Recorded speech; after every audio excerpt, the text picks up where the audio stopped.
It's a scorcher. I've uncovered the car. The etch primer I put on last time, there's been a couple of bits where obviously put the cover on when it was still a bit wet, so I'll need to address that. Plan for today, roughly key some of these areas I've etch primed, slap a bit of filler on them, do the same with this sort of area where I've got some bubbles, or not bubbles but you know, imperfections from grinding away at rust. Get the majority of that done, then while that filler's going off, I'll repair, weld this bit, bottom of the turrets, and then see how I progress really. I've just been mixing up my filler. When I went to the paint shop, they were selling this stuff called Rhino mixing board. So they just tear off sheets on a pad and you basically mix up your filler and then you tear that off right away. It even has a finger hole in it as well. I'd not seen these before. Pretty handy because most of the time I'm just using old sheets of aluminium or cardboard boxes or something, whereas this is a lot nicer to mix up on. We have first dollops applied, and I say dollops because this isn't very neat, but I don't think I'll be getting this right first time, so I've got it on where I need it, including a couple of the bits down here. I'll have to come back and do that bit next time I mix some more up. That join there, I forgot to do that bit, but to be quite honest, the metal has been, you know, ground smooth and you actually don't need any filler.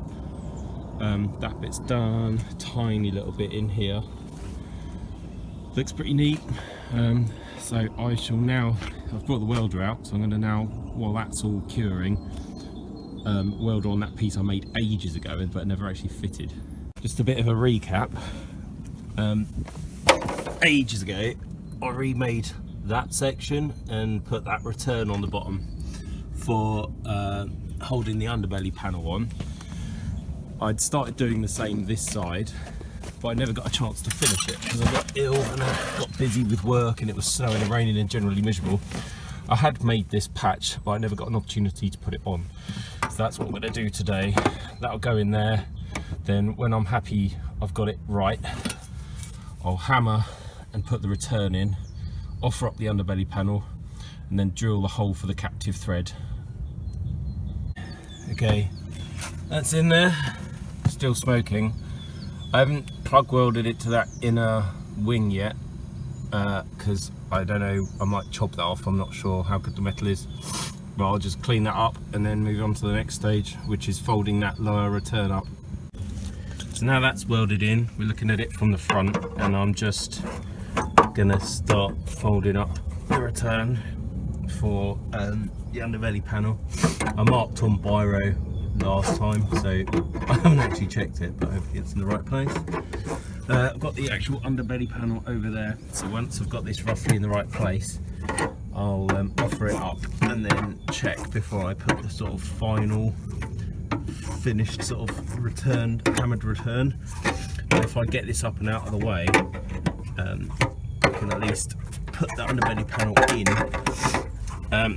This bit's a bit of a pain because it's curved in two directions again.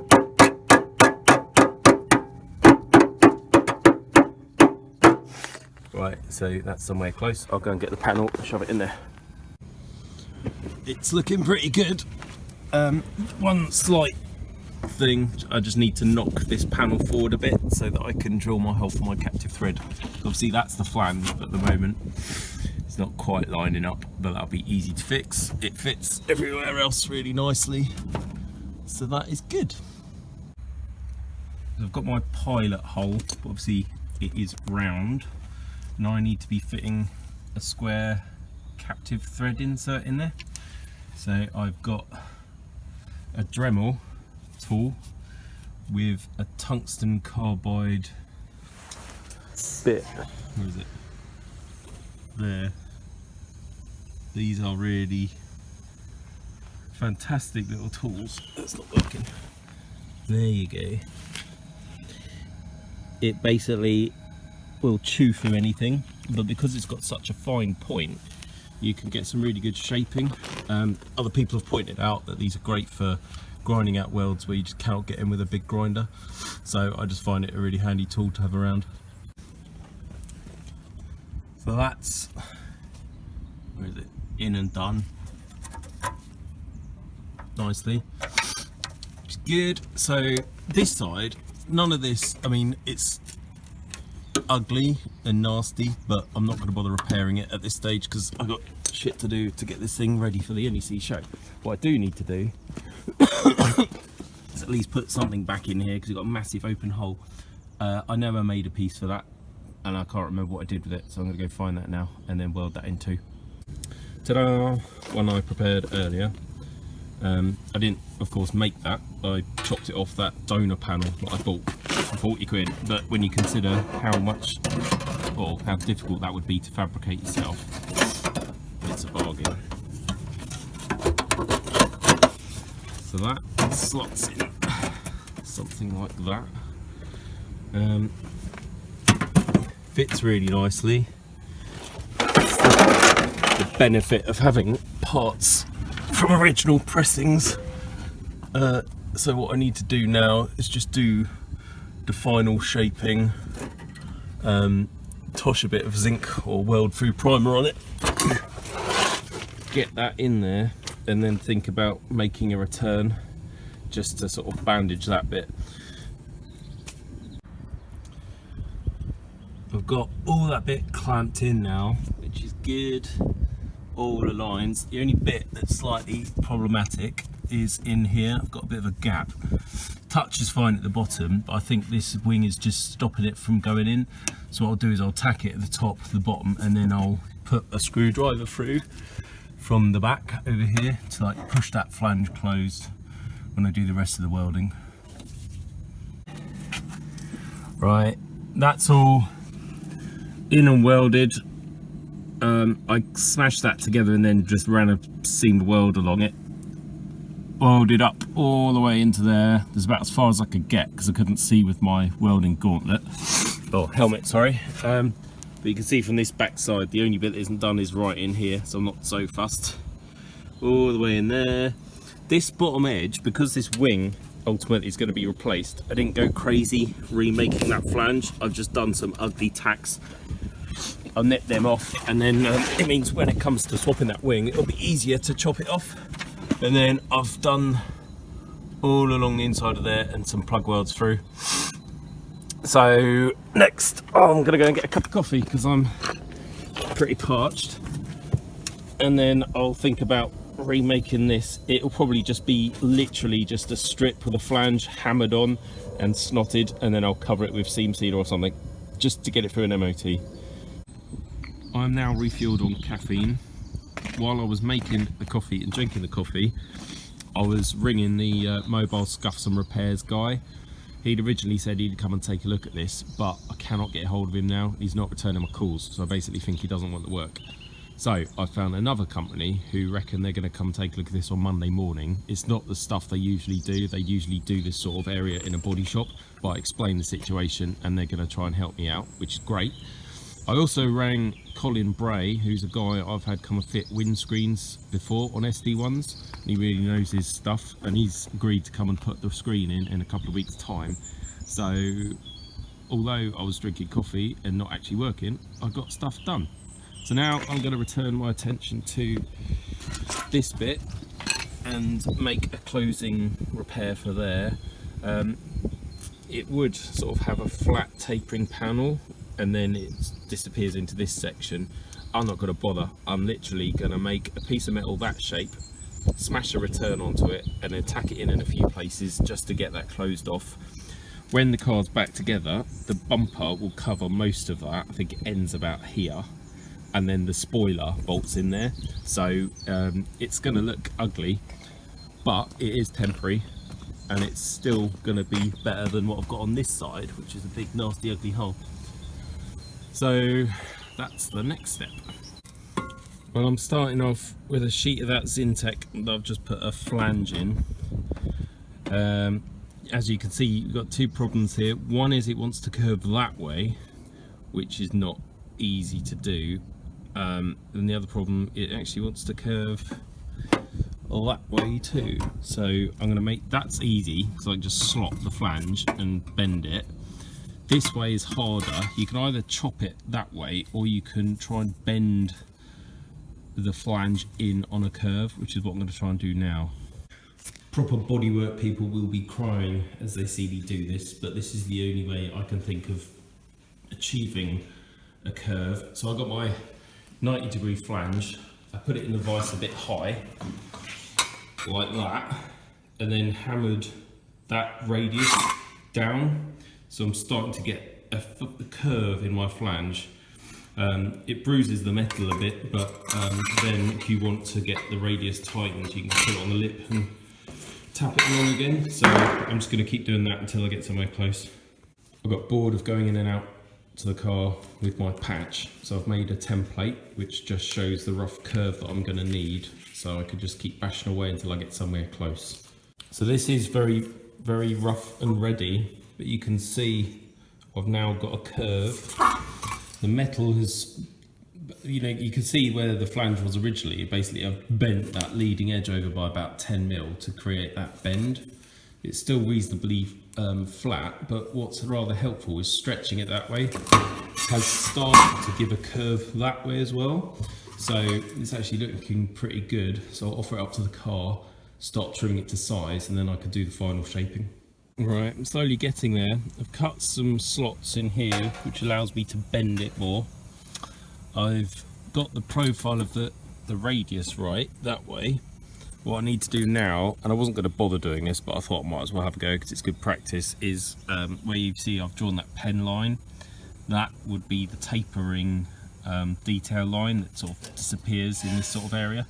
So I'm just going to take this back inside and then do like an S bend along that top edge to try and get it to come along, go in, and then go flat again. So that should fit a bit neater. Been working on that for about 30 seconds. That's the level of my panel beating, I guess you'd call it caring. This is literally just going to go slapped on there. I'm going to start tacking and welding it after I've drilled my holes for plug welding, because the final shaping I think I can just do with a hammer as it gets heated by the welder and just smash it on there basically. So I'm going to drill the holes for the plug welds down there. This bit will just be like hanging in free air until I know where exactly it's going to go, but a lot will have to be chopped off the bottom. And then I'm going to do a rough cut down there with the grinder once the top's tacked on. So yeah, real agricultural repair. Okay, stage one complete. I have joined it in at the top properly, yeah, so that's all nicely welded. This is still hanging in free space. I've got a couple of tacks along there, and I've also tacked the slots that I'd cut so that is now fixed in that curve. I'm going to now panel beat that bit to get the really nice curve before I do any more welding of these bits, because as I hit that'll want to move. If I weld that on now, that I won't be able to shape this. So that's the next step, and then I'm gonna just put the mini grinder with the thin blade straight through there, through my patch and the blue bit, dress off the paint, and then weld the two together. So I've just welded that top edge in. So it looks like that. Panel beat this curve nicely, and I filled in a pinhole up here. Now I'm going to very carefully mark with a pen where I want to put my grinder through. It's going to be about here, and then I'll chop it. Right, moment of truth. I've marked my line. This will either go really well or hilariously wrong. So I thought it'd be funny to film it. So here we go.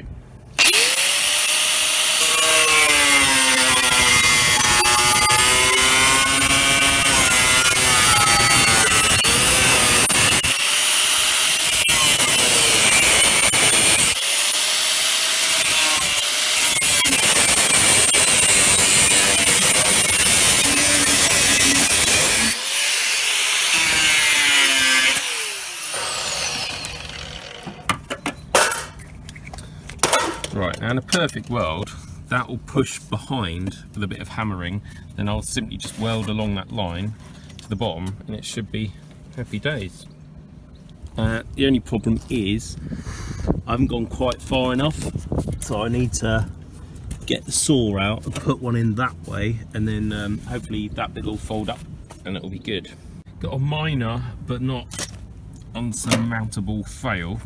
That is the remains of the blue wing behind here. Unfortunately, I didn't cut far enough at the top to separate it up there, so it's now stuck. So I'm gonna have to put the grinder blade back in here, chop through that until that drops out, and then weld it all up again, which is a pain, but never mind. Right, hopefully you can see what I was intending to do, my cunning plan. That flange was just attached by the thin bit of metal. There we go. Right, so that can go away. All of this can be pushed back in and gently, neatly welded up, and then that closed up underneath. So actually not a bad repair. With some filler you probably won't easily identify that that's been bodged up, particularly once the bumper's on. I've sanded the remainder of the paint off on the blue panel, and I've tacked it where it touches, and now I'm just going to weld it in. Right, that's basically done. I couldn't quite remember what went on down here, and because the other side is rusted away to nothing, there's no reference for it, so I basically welded it. I'm now just going to dress it back and toss some etch primer on it, because I've got to pack up and leave now, which is a shame because I would have liked to have done a bit more, but you don't get many days like this in February, which is crazy. It feels like a summer's day. It's nuts how bright it is, and it's not actually windy, so yeah, shame to be packing up, but I've made quite a lot of progress today, and more importantly, all of the front underside is now done. So in the evenings this week, hopefully I can come and put some epoxy on the underside here, just with a brush, and seam seal some of this, and then it'll be ready for a reassembly as soon as I get that engine bay painted and the windscreen fitted. Right, back at my dad's house. Excuse me. Here we have the fuel tank. It really isn't in bad condition at all, so all I'm going to do is attack it with the wire wheel, just clean up some of the surface rust. There's actually some surface on the top, but a lot of SD1 tanks rot out in here. This one's fine. The seams go as well. This one was actually fairly full and wasn't leaking, so I'm reasonably happy that it's a good tank. So I'm just going to de-rust it, and then next week I'll paint it black. I've given it a quick going over with the wire wheel on the top side, but on the bottom side it's covered in anti-corrosion wax, and where the diesel's spilled out onto it, it's turned to sort of liquid slurry, so the drill's just getting clogged up and smearing it around without actually removing it. So I'm doing it mandrolic with an old scraper. It's nasty stuff, so I'll have to pick it all up and get rid of it properly. Can't just leave it on the gravel or under the trees. So yeah, fun.